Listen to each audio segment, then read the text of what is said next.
नमस्कार बच्चों, आप सभी का स्वागत है आपके अपने चैनल हिंदी बोध पर। आज हम इस वीडियो में पढ़ेंगे क्लास 12th के सिलेबस में शामिल कविता सहर्ष स्वीकारा है। इस वीडियो में आप कविता का भावार्थ और शब्दार्थ पढ़ेंगे। साथ ही हम पढ़ेंगे ऑब्जेक्टिव टाइप क्वेश्चंस जो इस साल आपके लिए बहुत महत्वपूर्ण हैं। तो चलिए शुरू करते हैं हमारा ये वीडियो। सबसे पहले हम जानेंगे कवि के बारे में। तो कवि प्रयोगवादी काव्यधारा के प्रतिनिधि कवि हैं और इनका पूरा नाम है गजानन माधव मुक्तिबोध और इनका जन्म मध्य प्रदेश के ग्वालियर जिले के श्योपुर गांव में हुआ और सन थी 1917। इन्होंने अध्यापन, लेखन एवं पत्रकारिता सभी क्षेत्रों में अपनी योग्यता, प्रतिभा एवं कार्य क्षमता का परिचय दिया।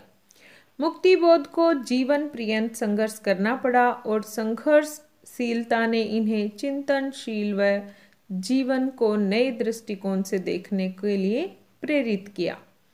1964 में ये महान चिंतक, दार्शनिक, पत्रकार एवं सजग लेखक तथा कवि इस संसार से चल बसे। तो ये था इनका जीवन परिचय। आगे हम बात करते हैं हमारी कविता की और कविता का मूल भाव क्या है वो हम समझेंगे। सहर्ष स्वीकारा है कविता मुक्तिबोध जी की छोटी कविताओं में से एक है जो भूरी भूरी खाक धूल काव्य संग्रह से ली गई है। अब देखिए, ऑब्जेक्टिव क्वेश्चंस के लिए कई बार ये पूछ लेते हैं कि सहर्ष स्वीकारा जो कविता है मुक्तिबोध जी की वो कौन से काव्य संग्रह से ली गई है। तो ये काव्य संग्रह का नाम क्या है? भूरी भूरी खाक धूल। ये आपको याद रखना है। सहर्ष स्वीकारना यानी खुशी खुशी स्वीकार करना। यह कविता जीवन के सब सुख दुख, संघर्ष अवसाद, उठा पटक को सम्यक भाव से अंगीकार करने की प्रेरणा देती है। कवि को जहाँ से प्रेरणा मिली है, कविता प्रेरणा के उस उत्स तक भी हमको लेकर जाती है। ये प्रेरणा कवि को कहाँ से मिली है ये कविता पढ़कर हमें जानकारी मिलती है।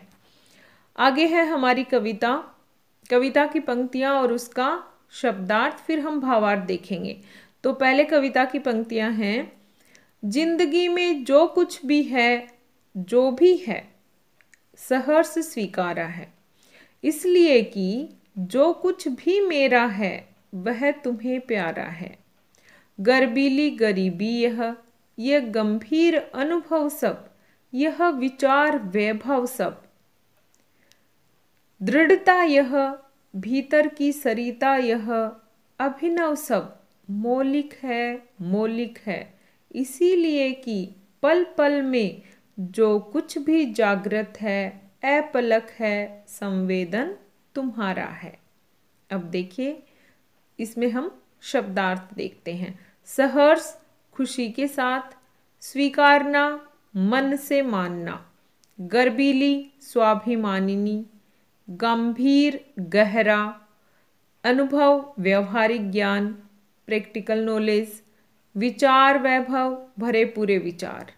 आगे शब्दार्थी हैं, दृढ़ता मजबूती, सरिता नदी, भीतर की सरिता भावनाएं, अभिनव नया, मौलिक वास्तविक, जागृत जगा हुआ, अपलक निरंतर, संवेदन अनुभूति। अब इन पंक्तियों के माध्यम से कवि कहता है कि मेरी जिंदगी में जो कुछ है, जैसा भी है, उसे मैं खुशी से स्वीकार करता हूँ। कवि क्या कहते हैं? चाहे कैसी भी सिचुएशन हो वो मुझे स्वीकार है, इसलिए मेरा जो कुछ भी है वह उसको अच्छा लगता है। अब यहाँ पर देखिए, उसको, तुम्हें जो संबोधन आया है वो या तो कवि ने अपनी माँ को संबोधित करते हुए कहा है या अपनी प्रिया को। मेरी स्वाभिमान युक्त गरीबी, जीवन के गंभीर अनुभव, विचारों का वैभव, व्यक्तित्व की दृढ़ता, मन में बहती भावनाओं की नदी, ये सब मौलिक हैं तथा नई हैं। क्या कहते हैं कि मेरा जो कुछ भी है वो मेरा अपना है, कहीं से लिया नहीं है मैंने, तो वो मेरा अपना है, वो नया है और तुम्हारा है उसमें भाव, इसलिए ये सब मुझे क्या है, पसंद है। इनकी मौलिकता का कारण यह है कि मेरे जीवन में हर क्षण जो कुछ घटता है, जो कुछ जागृत है, उपलब्धि है, वह सब कुछ तुम्हारी प्रेरणा से हुआ है, इसलिए कवि को वो सब पसंद है। आगे है कविता की पंक्तियां। उससे पहले हम जानते हैं कि ये जो कविता की पंक्तियां पढ़ी उसमें विशेष क्या है। तो इसमें कवि ने अपनी उपलब्धियों का श्रेय या तो अपनी प्रिया, जो तुम्हें उसको संबोधित किया है, या माँ को वो देते हैं। संबोधन शैली का प्रयोग हुआ है। मौलिक है कि आवृत्ति प्रभावी बन पड़ी है। विचार वैभव और भीतर की सरिता में रूपक अलंकार का प्रयोग हुआ है। पल पल में पुनरुक्ति प्रकाश अलंकार है। सहर्ष स्वीकारा, गर्बीली गरीबी, विचार वैभव में अनुप्रास अलंकार, खड़ी बोली का प्रयोग हुआ है। और मुक्तक छंद यहाँ पर आपने देखा है। साथ में गरीबी, गर्बीली और गंभीर आदि विशेषण शब्दों का प्रयोग भी हुआ है। आगे हम कविता की पंक्ति देखते हैं। जाने क्या रिश्ता है, जाने क्या नाता है, जितना भी उड़ेलता हूँ भर भर फिर आता है। दिल में क्या झरना है, मीठे पानी का सोता है, भीतर वह ऊपर तुम, मुस्कुराता चांद जो, धरती पर रात भर, मुझ पर त्यों तुम्हारा ही खिलता वह चेहरा है। अब देखिए, कवि इसमें संबोधित करते हैं अपनी प्रिया को और अपनी स्थिति को एक्सप्लेन करते हैं, अपनी स्थिति को बताते हैं कि मेरे मन में विचार और भाव जितने उमड़ते हैं उनसे ज़्यादा मैं कविताओं में वो भाव प्रकट करता हूँ, पर फिर से वही विचार आ जाते हैं। तो ऐसे कहते हुए उन्होंने कहा है कि मेरे दिल में क्या कोई झरना है। जिस प्रकार झरने का पानी लगातार बहता रहता है, रुकता नहीं है, तो कहते हैं कि क्या मेरे मन में भी कोई झरना है, जो विचार लगातार भावनाएं आ ही रही हैं। तो इसमें हम पहले शब्दार्थ देखते हैं। रिश्ता, रक्त का संबंध, नाता, संबंध, उड़ेलना, बाहर निकालना, सोता का मतलब होता है झरना। यहाँ पर दिल में जो भावनाएं आती हैं उनको कंपेयर किया है झरने से। आगे है अर्थ। कवि कहता है कि मेरा व तुम्हारा क्या रिश्ता है, क्या नाता है, मैं स्वयं नहीं जानता हूँ। मैं हमेशा स्नेह को कविता के रूप में व्यक्त कर बाहर निकालने का जितना प्रयास करता हूँ, उतना ही मेरा हृदय फिर भर आता है। ऐसा लगता है कि मेरे हृदय में शायद प्रेम का कोई झरना या स्रोत है, जो लगातार शीतल मधुर प्रेम रूपी जल प्रवाहित कर रहा है। मेरे मन में अगाध स्नेह भरा हुआ है और ऊपर तुम विराजमान हो। जिस प्रकार पूर्णिमा का चांद आकाश में रात भर अपनी चांदनी बिखेरता है, उसी प्रकार तुम्हारा ये मुस्कुराता चेहरा मेरे हृदय को सम्मोहन रूपी चांदनी से आकर्षित करता है। इसमें विशेष है, दिल में क्या झरना है में प्रश्न अलंकार, भर भर में पुनरुक्ति प्रकाश अलंकार, जितना भी उड़ेलता हूँ भर भर फिर आता है विरोधाभास अलंकार, मीठे पानी का सोता है में रूपक अलंकार, और प्रिय के मुख की चांद के साथ समानता में उपमा अलंकार का प्रयोग हुआ है। मुक्तक छंद है और खड़ी बोली यहाँ पर प्रयुक्त हुई है। आगे कविता की पंक्तियां हैं। सचमुच मुझे दंड दो कि भूलूं मैं तुम्हें भूल जाने की दक्षिण ध्रुवी अंधकार अमावस्या। शरीर पर, चेहरे पर, अंतर में पालू मैं, झेलू मैं, उसी में नहालू मैं, इसलिए कि तुमसे ही परिवेष्टित आच्छादित रहने का रमणीय यह उजेला अब सहा नहीं जाता है। ममता के बादल की मंडराती कोमलता भीतर पिराती है। कमजोर और अक्षम हो गई है आत्मा, यह छटपटाती छाती को भावित व्यथा मंडराती है।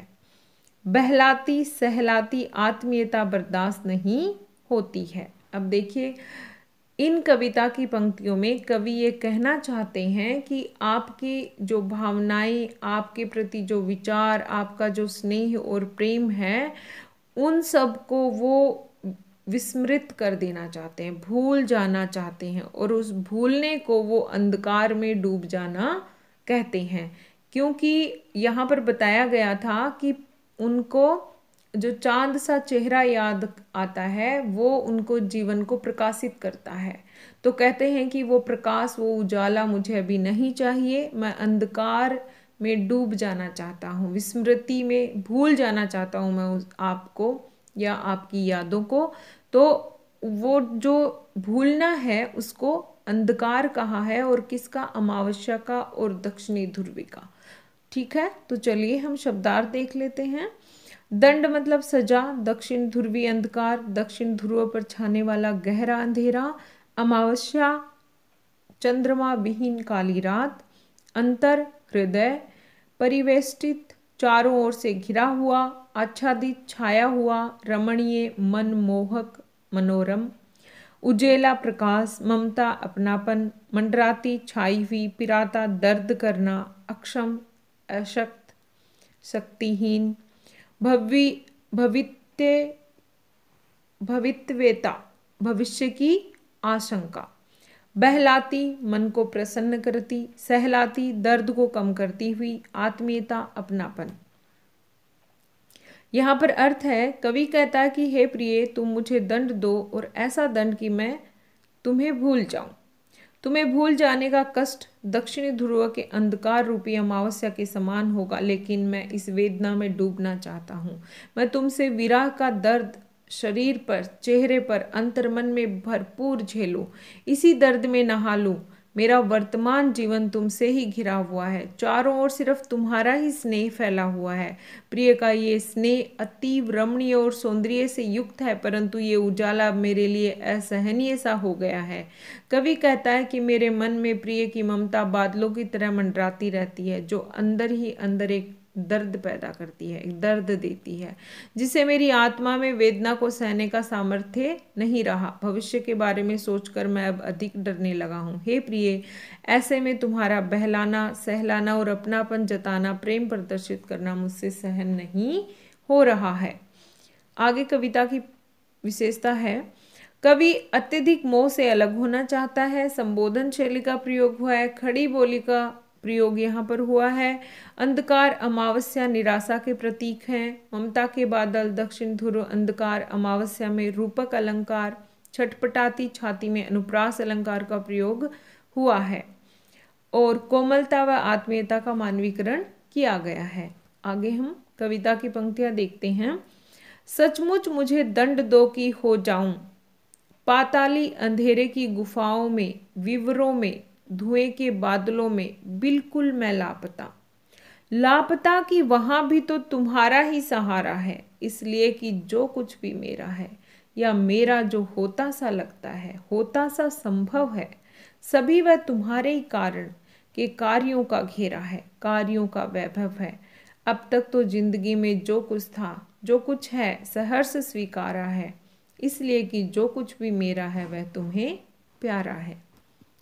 शब्दार्थ है, पाताली अंधेरा, धरती की गहराई में पाई जाने वाली धुंध, गुहा गुफा, विवर बिल, लापता गायब, कारण मूल प्रेरणा, घेरा फैलाव, वैभव समृद्धि। आगे अर्थ है, कवि अज्ञात आलंबन की ओर संकेत करते हुए कह रहे हैं कि हे प्रियतम, मैं तुम्हारा दोषी हूँ, अतः मुझे मेरे दोषों की सजा दो, मुझे दंड दो कि मैं पाताल की घनघोर अंधेरी गुफाओं में, भीषण सुनसान सुरंगों में, दम घोटने वाले धुएं के बादलों में बिल्कुल लापता हो जाऊं। वहां पर भी मैं खुश ही रहूंगा, क्योंकि उस तन्हाई के आलम में भी मुझे तुम्हारा ही सहारा रहेगा। तुम्हारी स्मृतियां मुझे अकेलेपन के संतरास में भी खुश रखेंगी। मेरे जीवन में जो कुछ भी है और जो कुछ भी होने जैसा है अथवा जो कुछ भी हो सकता है, उन सब के मूल में तुम ही हो। अब तक मेरी जिंदगी में जो कुछ भी मुझे मिला, वास्तव में उसका मूल हेतु, मूल कारण तुम ही थी, इसीलिए मुझे मेरा सब कुछ प्यारा है। तो ये था कविता का भावार्थ। अब हम प्रश्न, ऑब्जेक्टिव जो प्रश्न इस कविता में हो सकते हैं उनकी बात हम करते हैं। सहर्ष स्वीकारा है शीर्षक कविता किस काव्य संग्रह से ली गई है? तो ये हमने पढ़ा था, भूरी भूरी खाक धूल से ली गई है। अगला प्रश्न है, दिल में क्या झरना है? पंक्ति में अलंकार है, तो इसका उत्तर होगा प्रश्न अलंकार। अगला प्रश्न है, चांद की तरह कवि पर किसका खिलता चेहरा? उसकी माँ का, उनकी प्रियतमा का, तो उत्तर सही है उनकी प्रियतमा का। अगला प्रश्न है, कवि के भीतर कौन है? उनकी प्रियतमा। दिल में प्रवाहित होने वाला प्रेम का झरना, चांद की चांदनी, तो उत्तर क्या होगा? दिल में प्रवाहित होने वाला प्रेम का झरना। अगला प्रश्न, कवि किस नाते रिश्ते की बात कर रहा है? संसार में मिलने वाले प्रेम की, हृदय में प्रवाहित होने वाली प्रेम की, दोनों सही है, तो है हृदय में प्रवाहित होने वाले प्रेम की। अगला प्रश्न, जिंदगी में जो कुछ है कवि उसे स्वीकार करता है क्योंकि सब कुछ उसने अर्जित किया है, सब कुछ ईश्वर ने दिया है, या प्रियतम के द्वारा मिला है? तो सही उत्तर है सब कुछ प्रियतम के द्वारा मिला है। ये था हमारा इस पाठ का वीडियो। अगर आपको अच्छा लगा है तो लाइक ज़रूर करें, चैनल पर नहीं है तो सब्सक्राइब करें। Thank you.